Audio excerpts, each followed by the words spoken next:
নমস্কার, শুভ সন্ধ্যা। আমি আপনাদের প্রবীর বিশ্বাস, দেখছেন এনকে ডিজিটালের এক্স ফ্যাক্টর। গতকাল এবং আজ সকালে অসুস্থ থাকার জন্য আপনাদের সামনে আসতে পারিনি, মার্জনা চাইছি।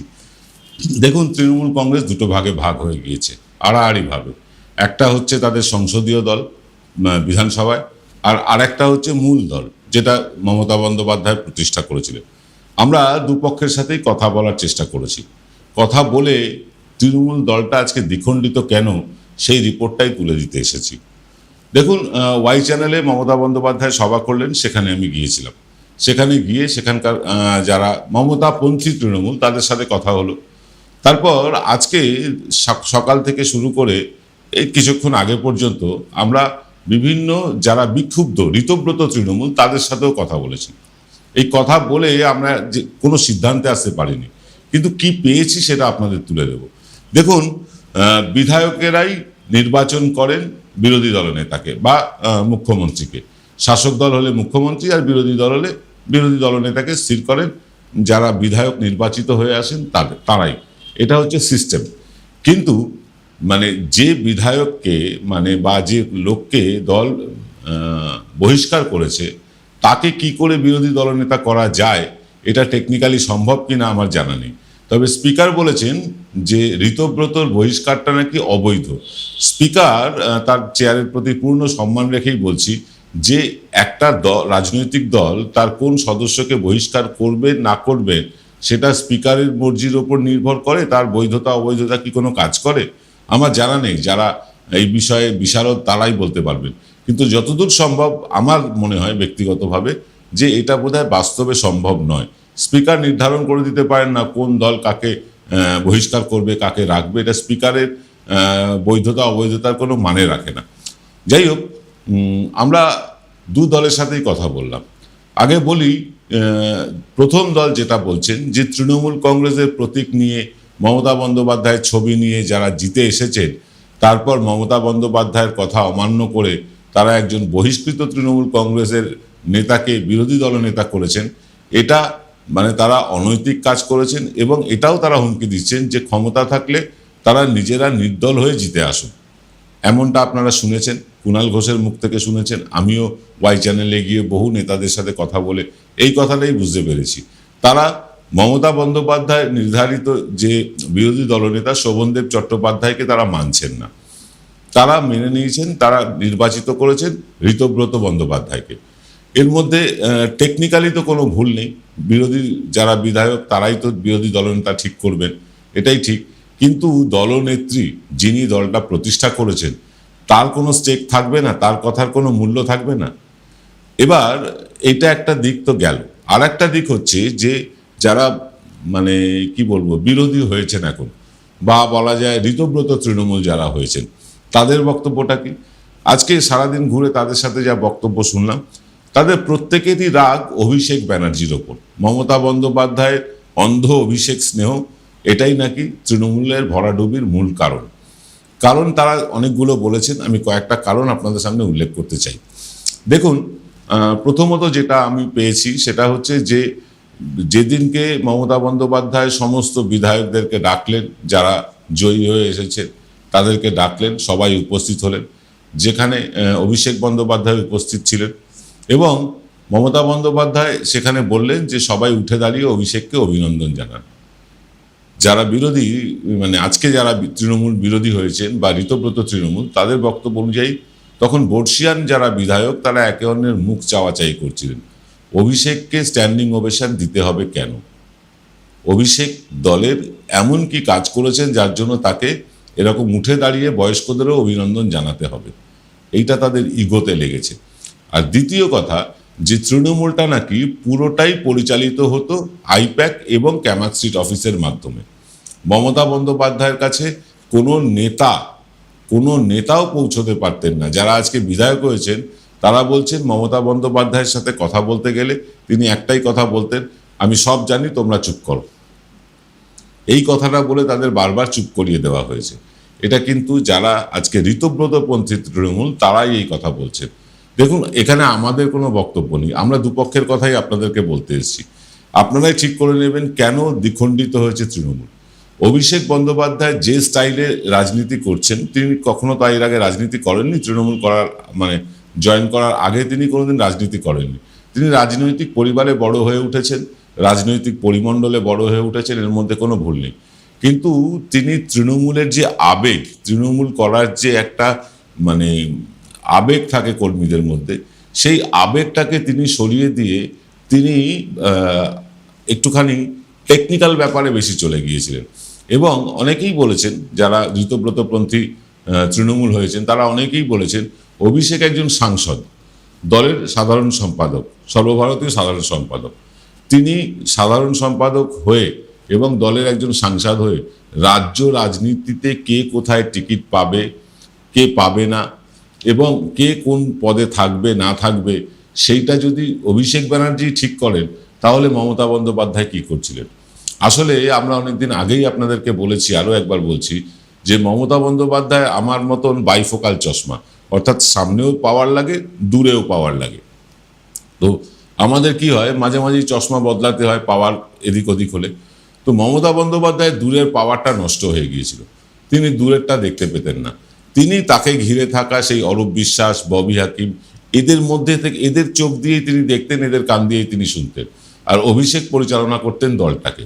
এবং শুধু তাই না, আইপ্যাক সম্বন্ধে ভুরি ভুরি অভিযোগ, তারা টাকা তুলেছেন এবং তারা নির্দেশ দিতেন, এরকমও নির্দেশ দিতেন যে বেশি বাড়াবাড়ি করলে অভিষেক বন্দ্যোপাধ্যায়কে জানানো হবে।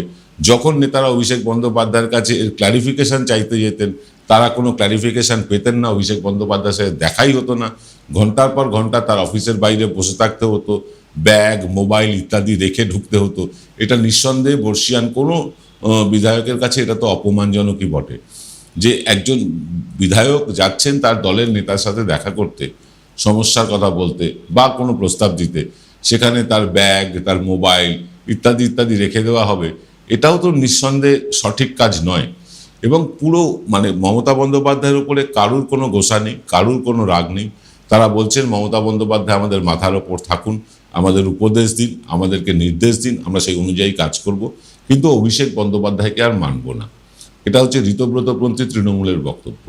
আবার অনেকেও এটা বলছেন যে অভিষেককে কোনোভাবে সামহাউ বাঁচাতে গিয়ে মমতা বন্দ্যোপাধ্যায় দলের মানে সর্বস্তরের নেতাদের সাথে বিবাদ করে বসেছে। এ নিয়ে আরও আপনাদের অনেক তথ্য দেব আমরা। আর সারাদিন ঘুরে যা পেয়েছি এবং ওয়াই চ্যানেলে ছিলাম, সেখান থেকে যা তথ্য পেয়েছি সবটাই আজকে আপনাদের সামনে তুলে ধরবো, তবে ছোট্ট একটা বিরতির পর। জয়গুরু রত্নভান্ডার জ্যোতিষীমা, এখানে গোল্ড মেডেলিস্ট জ্যোতিষী বসেন। হাই কোয়ালিটির আসল গ্রহরত্ন সবচেয়ে কম দামে এখানে পাওয়া যায়। স্থান বেলঘড়িয়া, রানী পার্ক, বটতলা, 2 নম্বর রেলগেটের নিকটে। 9681345722 এবং 9007778922। Padmalaya Group, where moments are made permanent. One of the most premium and trusted real estate company of Kolkata, carrying legacies since 1982. Quality, honesty, trust. Padmalaya Group. Call 983-0048-333. Visit us www.padmalayagroup.in. ফিরে এলাম বিরতির পর। আপনারা দেখছেন NK ডিজিটালের x factor. দেখুন, মানে 2024 পর্যন্ত আইপ্যাকের কাজ ছিল সত্যিই প্রশংসনীয়, এবং প্রশান্ত কিশোর যতদিন আইপ্যাকের দায়িত্বে ছিলেন, তৃণমূল কিন্তু সাফল্যের পর সাফল্য পেয়েছে। যেদিন থেকে প্রশান্ত কিশোর সরে গিয়েছেন আইপ্যাক থেকে, সেদিন থেকেই আইপ্যাক সম্বন্ধে নানান অভিযোগ। কেউ বলছেন আইপ্যাক পয়সা তুলেছে, কেউ বলছেন আইপ্যাক টিকিট বিক্রি করেছে কোটি কোটি টাকার বিনিময়ে, কেউ বলছেন আইপ্যাকের বাচ্চা বাচ্চা ছেলে মেয়ে এসে বয়স্ক বিধায়ক, বয়স্ক নেতাদেরকে রীতিমতো ধমকের সুরে কথা বলতেন। এবং আইপ্যাক যে ধমকের সুরে কথা বলতেন তার মানে প্রধান সাক্ষী আমি নিজেই। আইপ্যাকের সাথে কোনো একটি ব্যবসায়িক চুক্তি আমাদের হয়েছিল, তারাও আমাদের ধমকের সুরে কথা বলছিলেন, যদিও আমরা সেই ধমকটা মানিনি, আমরা কাজটা করতেও চাইনি। যাই হোক, সেটা আলাদা ব্যাপার। কিন্তু এই যে কথায় কথায় এবির অফিসে বলে দেবো, এবিকে জানিয়ে দেবো, বসকে জানিয়ে দেবো, এই মানে মমতা বন্দ্যোপাধ্যায় যে মাটির ইমেজ, তিনি যে একদম এক দুধ বিক্রেতা থেকে, ফুটপাতের দুধ বিক্রেতা থেকে মুখ্যমন্ত্রীর মতন জায়গায় পৌঁছেছিলেন, এই যে ইমেজটা তার, মানুষের সাথে জুড়ে থাকা, মানুষের সাথে মিশে থাকার যে ইমেজ, সেই ইমেজটা কিন্তু ধাক্কা খেয়েছে তিনি মুখ্যমন্ত্রী হওয়ার পর থেকে।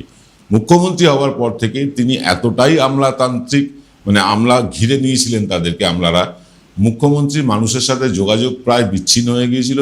এই ঘটনা ভোটের আগেও আমরা আপনাদেরকে বলেছি। এবং মানুষের সাথে এই যে যোগাযোগ বিচ্ছিন্ন হওয়া, এই যোগাযোগ বিচ্ছিন্ন হওয়াই কিন্তু মমতা বন্দ্যোপাধ্যায়ের কাছ থেকে মানুষের সরে যাওয়ার একটা কারণ। আমরা আপনাদের একটা পুরনো ফুটেজ দেখাই আমাদের আর্কাইভ থেকে। 2021-এর নির্বাচনের আগে এই আইপ্যাক নিয়ে মমতা বন্দ্যোপাধ্যায় কি বলেছিলেন, আসুন শুনে নিন। আমি থ্যাংক করছি, I am thanking all the Trinamool grassroot and the entire team of IPAC team in West Bengal. Once they will feel good. But whatever you said about the other man, he is not with us and he is not with that team also. It's a new team. আপনারা শুনলেন যে নতুন টিমকে, মানে আইপ্যাকে প্রশান্ত কিশোরের বাইরের টিমকে তিনি থ্যাঙ্কস জানাচ্ছেন। আর এই বাইরের টিমই কিন্তু আজকে ভরাডুবির মূল কারণ, এরকমই বলছেন যারা ঋতব্রত পন্থী তৃণমূল। তারা, ঋতব্রত আমার দীর্ঘদিনের বন্ধু, আমি তাকেও চিনি। তিনি বামপন্থী ঘরানার মানুষ, বামপন্থী চিন্তাভাবনার মানুষ। কিন্তু মুশকিলটা হলো কি জানেন তো, বামপন্থী মানুষেরা যখন ক্ষমতা পায় তারা ডিকটেটর হয়ে ওঠে। দেশে দেশের উদাহরণ আছে। আজকে বিরোধী দলনেতার মতন পদ পাওয়ার পর তিনি যে প্রেস কনফারেন্সটি করেছেন, যেটা আমরা গতকাল আপনাদের দেখিয়েছি, সেখানে তিনি ব্যাপারটাকে অনেক বেশি করে হাইলাইট করতে চেয়েছেন। আমাকে দেখো, আমি এটা বলেছি, আমি তো তার মধ্যে প্রথম দিন থেকেই দেখতে পাচ্ছি, যেটা রীতিমতো ভয়ঙ্কর মনে হচ্ছে। যারা বিরোধী দলনেতা হিসাবে ঋতব্রতকে নির্বাচন করেছেন, নিশ্চয়ই তারা যোগ্য মনে করেছেন। কিন্তু আমাদের মনে হয় যে ঋতব্রতর জায়গায় যদি পুরনো কোনো তৃণমূল কংগ্রেসের লোককে এটা করা হতো এবং মমতা বন্দ্যোপাধ্যায়ের কাছে সেই প্রস্তাব পাঠানো হতো, তাহলে হয়তো এতটা ভাঙন ধরতো না, এটা আমাদের মনে হচ্ছে। এবার ঘটনা হচ্ছে যে মমতা বন্দ্যোপাধ্যায়ের কাছে প্রস্তাব দেওয়া, আমি যখন আজকে বিধায়কদের সাথে কথা বলেছি, যারা ঋতব্রতপন্থী বিধায়কদের সাথে, তারা বলছেন মমতাদির সাথে সামনে মুখই খোলা যেত না। মুখ খুলতে গেলেই তিনি মুখ ঝামটা দিয়ে বসিয়ে দিতেন, চুপ করিয়ে দিতেন। এর উদাহরণ আমরা আগেও পেয়েছি, যে বিভিন্ন প্রশাসনিক মিটিংয়ে মমতা বন্দ্যোপাধ্যায় যেভাবে দাঁড় করিয়ে করিয়ে লোকজনকে বকাঝকা করতেন, এটা তাদের সম্মানের পক্ষে ডেফিনেটলি ক্ষতিকর ছিল। সম্মানের পক্ষে নিশ্চয়ই ক্ষতিকর। যেগুলো ক্যামেরার বাইরে বলার কথা, তিনি সেটা ক্যামেরার সামনে করেছেন বিভিন্ন প্রশাসনিক মিটিংয়ে, এবং যেটা তার পক্ষে যায়নি। দলের অভ্যন্তরের কথাগুলো, ধরুন কাউকে শাসন করার আছে, তাকে ঘরে ডেকে শাসন করা যায়। কেউ ভুল করছে, তাকে ঘরে বসে ভুলটা ধরিয়ে দেওয়া যায়। অন ক্যামেরা সারা দুনিয়ার লোক দেখছে, সেখানে যদি কাউকে বলা হয় যে তুমি চুরি করেছো, আর কত খাবে, এতে তার সম্মান যতটা নষ্ট হয়, ততটাই দলের সম্মানও নষ্ট হয়। এটার মধ্যে কিন্তু কোনো ভুল নেই।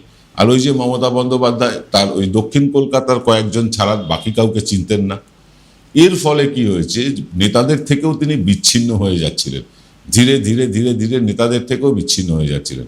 তার পুরোটাই দক্ষিণ কলকাতা কেন্দ্রিক রাজনীতি ছিল, পুরোটাই দক্ষিণ কলকাতা কেন্দ্রিক রাজনীতি এসে ঠেকলো। নিজের হাতে দলটা গড়েছিলেন, বিক্ষুব্ধ বিধায়করা বলছেন তিনি নিজের হাতে দল ভাঙতে চলেছেন। আমরা খবর পাচ্ছি যে 36 জন বিধায়ক যারা ঋতব্রতর সাথে গিয়েছিলেন, তারা নাকি মমতা বন্দ্যোপাধ্যায়ের কাছে ফিরতে চান, যোগাযোগ করতে চাইছেন, এরকম খবর পেয়েছি। আবার আজকে যারা ঋতব্রতপন্থী বিধায়ক, তাদের কাছে গিয়ে শুনলাম আরও 4-5 জন যারা মমতাপন্থী বিধায়ক হয়েছেন, তারা নাকি ঋতব্রতপন্থী হতে চাইছেন। কোনো খবরের সত্যতা আমাদের কাছে নেই, দুটোই খবর কিন্তু মানে উড়ে আসা খবর। এই খবরের সত্যতা আমাদের জানা নেই। কিন্তু ঘটনাটা যেটা হচ্ছে, আজকে যে জায়গায় তৃণমূল কংগ্রেস পৌঁছেছে, সেখান থেকে কি আদৌ বাউন্স ব্যাক করতে পারবে? কারণ যারা ঋতব্রতপন্থী বিধায়ক হয়েছেন, তারা কেউই অভিষেক বন্দ্যোপাধ্যায়ের বশ্যতা স্বীকার করে দলটা করতে চাইছেন না। তারা বলছেন আমরা দরকার হলে সবাই মিলে গণপদত্যাগ করব, কিন্তু অভিষেকের নির্দেশে কাজ আর করব না। আর মমতা বন্দ্যোপাধ্যায় চাইছেন তার উত্তরসূরি হিসেবে অভিষেক বন্দ্যোপাধ্যায় ইমার্জ করুক, এগিয়ে আসুক। এবার মমতা বন্দ্যোপাধ্যায় চাইলে, মমতা বন্দ্যোপাধ্যায় তো এখন আর একা দল নন, নিশ্চয়ই তিনি দলটার প্রতিষ্ঠাতা, কিন্তু দল তো অনেক মানুষ মিলে হয়, তো সবার কথা শুনতে হবে। তিনি যদি সবার কথা না শুনে তিনি যদি নিজে একগুঁয়েমি করেন, তাহলে যেটা হওয়ার সেটাই হচ্ছে। আজকে এক বিধায়ক বলছিলেন যে যেদিন দল হারলো, 4 তারিখে দল হারলো, তারপরে যে তাণ্ডব শুরু হলো পাড়ায় পাড়ায়, গ্রামে গ্রামে, সেই তাণ্ডব কিন্তু 5 তারিখেই থেমে যেত যদি মমতা বন্দ্যোপাধ্যায়, অভিষেক বন্দ্যোপাধ্যায় পথে নামতেন। একজন 24 দিন বাদে নামলেন, আর একজন 26 দিন বাদে নামলেন, এবং এই 24 দিন এবং 26 দিনে দলের যতটা ড্যামেজ হয়েছে এর আগে কিন্তু এতটা ড্যামেজ দলের হয়নি। কারণ মানে যেভাবেই হোক, মারধর করে হোক, পুলিশের ভয় দেখিয়ে হোক, তৃণমূলের সমর্থকদের হয় ঘরে বসিয়ে দেওয়া হয়েছে, আর না হয় নিজেদের দিকে টেনে নেওয়া হয়েছে। এটা কিন্তু বাস্তব সত্য। মমতা বন্দ্যোপাধ্যায় পথে নামতে অনেক দেরি করেছেন। আজকেও মমতা বন্দ্যোপাধ্যায় কালীঘাট মন্দিরে কালীর মূর্তি দর্শন করতে গিয়েছেন, সেখানে গিয়ে গান গেয়ে শপথ নেওয়ার কথা বলছেন, কিন্তু এখন এইটা সময় নয়, এটা সময় নয়, এটা তো পথে নামার সময়। তিনি কালীঘাট মন্দিরে গেলেন না, গান গাইলেন, এটা তাদের কর্মীরা কিন্তু দেখতে চাইছে না। তারা চাইছেন কর্মীদের নিরাপত্তা, যেটা অরূপ রায়, তৃণমূলের যিনি ঋতব্রতপন্থী তৃণমূল হাওড়ার নেতা, তিনি যেটা বলছেন, সমীর পাজা মার খেয়েছে, সমীর পাজাকে কেউ একটা ফোন করে খবর নেয়নি, এবং সমীর পাজা সত্যি খুব মানে বিশ্রীভাবে মার খেয়েছেন জেতার পরেও। তার বাড়ি ভাঙচুর হয়েছে, অগ্নিসংযোগের চেষ্টা হয়েছে, এবং দীর্ঘদিনের লড়াকু একজন সৈনিক বলে পরিচিত। শুধু তাই না, তিনি কখনোই তৃণমূল ছেড়ে যাবেন এমনটা কখনো মনে হয়নি। কিন্তু তারা বাধ্য হচ্ছেন এই অভিষেকের দাদাগিরির জন্য। অভিষেক নাকি দাদাগিরি করছেন, অভিষেক দলের ওপর ছড়ি ঘোরাচ্ছেন, অভিষেকের নির্দেশে কেউ আর চলতে চাইছেন না। তাহলে কেন চাইছেন না? কারণ অভিষেকের কর্পোরেট স্টাইল, তার সেই মানে মালিক এবং ভৃত্য এই সম্পর্ক নেতাদের সাথে, এটা কিন্তু তারা মানছেন না। সবাই এটা বলছেন, যারা বিক্ষুব্ধ তৃণমূল বা যারা ঋতব্রতপন্থী তৃণমূল, তারা বলছেন অভিষেকের স্টাইলটাই এরকম ছিল, তিনি হচ্ছেন কোম্পানির মালিক আর বাকিরা সবাই চাকর বাকর। এটা কিন্তু বিরোধী বা ঋতব্রতপন্থী তৃণমূলীদের কথা। অন্যদিকে ওয়াই চ্যানেলে গিয়ে যারা মমতাপন্থী তৃণমূল কংগ্রেস, তাদের কথাটা উড়িয়ে দেওয়ার মতন না। তারা বলছেন দলের টিকিটে জিতেছো, মমতা বন্দ্যোপাধ্যায়ের ছবি রেখে জিতেছো, অভিষেক বন্দ্যোপাধ্যায়ের ছবি পাশে রেখে জিতেছো, তারপরে এরাই খারাপ হয়ে গেল। মমতা বন্দ্যোপাধ্যায় একজনকে স্পিকার ঠিক করে দিলেন, তাকে মেনে নিতে এতই কষ্ট যখন, তাহলে দল ছেড়ে দিয়ে করো, নির্দল হয়ে ভোটে দাঁড়াও, বা অন্য দলের টিকিটে ভোটে দাঁড়িয়ে জেতাও। এটা তো ঠিক যে পশ্চিমবাংলায় যে 2,60,00,000 ভোট তৃণমূল পেয়েছে, এর মধ্যে 2,50,00,000 ভোটই তৃণমূল পেয়েছে মমতা বন্দ্যোপাধ্যায়ের জন্য। মমতা বন্দ্যোপাধ্যায় না থাকলে 2,50,00,000 মানুষ তৃণমূলকে ভোট দিত না। যদি ধরুন একটা প্রার্থী জিতেছে, তার যদি ক্রেডিট আমি 100 ধরি, তার মধ্যে 70% নামটা আসবে মমতা বন্দ্যোপাধ্যায়ের, 20% নাম আসবে কিন্তু তৃণমূলের প্রতীকের, আর 10% নাম আসবে প্রার্থীর নিজস্ব ক্যারিশমা। এর বাইরে কিছু না। কোনো প্রার্থীরই নিজের এলাকায় 10%-এর বেশি ক্যারিশমা নেই, কোনো প্রার্থীরই নেই। ফলে যে প্রতীকে তারা জিতেছেন, যে নেত্রীকে সামনে রেখে জিতেছেন, আজকে বলছেন যে বিরোধী দলনেতা আমরা পছন্দ করে নিলাম মমতা ব্যানার্জিকে মাথায় রেখে। মমতা ব্যানার্জিকে যদি মাথায় রেখে আপনারা বিরোধী দলনেতাই ঠিক করবেন, তাহলে সেটার জন্য কি মানে মমতা বন্দ্যোপাধ্যায়ের অনুমোদন নিয়েছেন? যিনি দলটা প্রতিষ্ঠা করেছেন, আপনাদের টিকিট দিয়েছেন, তার অনুমোদন নেওয়াটা তো জরুরি। তারা বলতেই পারতেন যে দেখুন দিদি, আমরা শোভনদেব চট্টোপাধ্যায়কে আর চাইছি না, আমরা চাইছি ঋতব্রত হোক। কিন্তু মুশকিলটা হচ্ছে মমতা বন্দ্যোপাধ্যায় কারোর কথা শুনতে চান না। তিনি এখনো তার পুরনো মেজাজে আছেন, তিনি এখনো মনে করছেন তিনি রাজ্যের সর্বময় কর্তৃক, এবং নিঃসন্দেহে দলের সর্বময় কর্তৃক। কিন্তু তিনি যদি লোকের কথা শুনতেন, মানুষের কথা শুনতেন, তাহলে হয়তো আজকের এই সমস্যাটা আসতো না। তিনি মানুষের থেকে সত্যিই অনেক দূরে সরে গিয়েছিলেন। আগামী দিনে তিনি আবার রাস্তাঘাটে নেমে আবার মানুষের কাছে পৌঁছবেন কিনা, পৌঁছতে পারবেন কিনা এই বয়সে, সেটা নিয়েও কিন্তু প্রশ্নচিহ্ন উঠেছে। এবং তিনি যদি এটা পারেন, তাহলে হয়তো তৃণমূল কংগ্রেস ঘুরে দাঁড়াবে মানে তারা জেতার জায়গায় থাকবে না, কিন্তু ঘুরে নিশ্চয়ই দাঁড়াবে। আর তিনি যদি এটা না পারেন, তাহলে তৃণমূল কংগ্রেসকে দুখণ্ড করা, আটকানো কারোর পক্ষে সম্ভব না। আজ এই পর্যন্ত, দেখা হবে আগামীকাল সকালবেলা ঠিক 9টায়। আমরা আসছি, 1 মাস হয়ে গিয়েছে নতুন সরকারের, শুভেন্দু অধিকারীর সরকার, তারা 1 মাস পূরণ করেছেন। আমরা মুখ্যমন্ত্রীর চেয়ারকে পূর্ণ মানে সম্মান জানিয়ে আমরা একটা নতুন ভিডিও করেছি, সাধারণ মানুষ কি বলছেন এই 1 মাসের সরকার সম্বন্ধে। কারণ এখনো 59 মাস এই সরকার চলবে, তাই প্রথম মাস কেমন হলো, কেমন কাটালেন শুভেন্দু অধিকারী, মানুষ কি বলছেন, সেইটা নিয়ে আসবো আগামীকাল সকাল 9টার থার্ড আই অনুষ্ঠানে। আজ এই পর্যন্তই, সকলে ভালো থাকবেন, শুভরাত্রি।